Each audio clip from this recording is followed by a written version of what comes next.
نبی پاک علیہ السلام کی سنت پر صحیح کر کے عمل کیا، حضور کی باتوں کو صحیح کر کے مانا، قریب نہیں تھے، قرن میں تھے، دور تھے، لیکن میرے محبوب نے بٹن کھول کے یمن کی طرف چہرہ مبارک کر کے ٹھنڈی سانس لے کے فرمایا ادھر سے نا مجھے رب رحمان کی خوشبو آتی ہے، ادھر سے مجھے رب رحمان کی خوشبو آتی ہے، بھائی تو بات مان، تو جہاں بھی ہے قرآن پڑھ کے دیکھیں وَمِنَ النَّاسِ مَن يَقُولُ آمَنَّا بِاللَّهِ وَبِالْيَوْمِ الْآخِرِ وَمَا هُمْ بِمُؤْمِنِينَ۔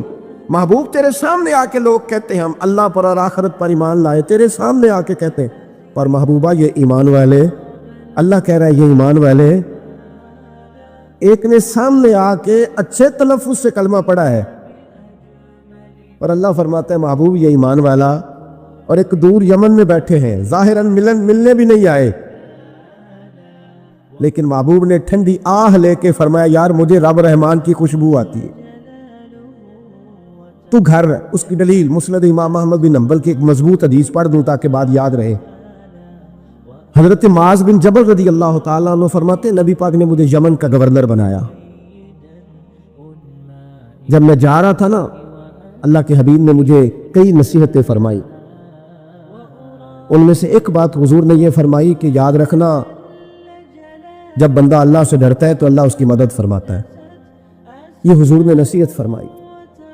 فرماتے ہیں جب میں رخصت ہونے لگا نا، ادھر دیکھیں میری طرف، حضرت معاذ بن جبل کہتے ہیں میرے نصیب دیکھو، میں یمن جا رہا ہوں، حضور نے گورنر بنایا ہے اور نبی پاک علیہ السلام مدینے کی سرحد تک مجھے چھوڑنے آئے، حضور چھوڑنے آئے، نبی پاک غلام کا پروٹوکول، نبی پاک چھوڑنے آئے، بے خبر ہو جو غلاموں سے وہ آقا کیا ہے، اور پھر بندہ مٹ جائے نہ آقا پہ تو وہ بندہ کیا ہے۔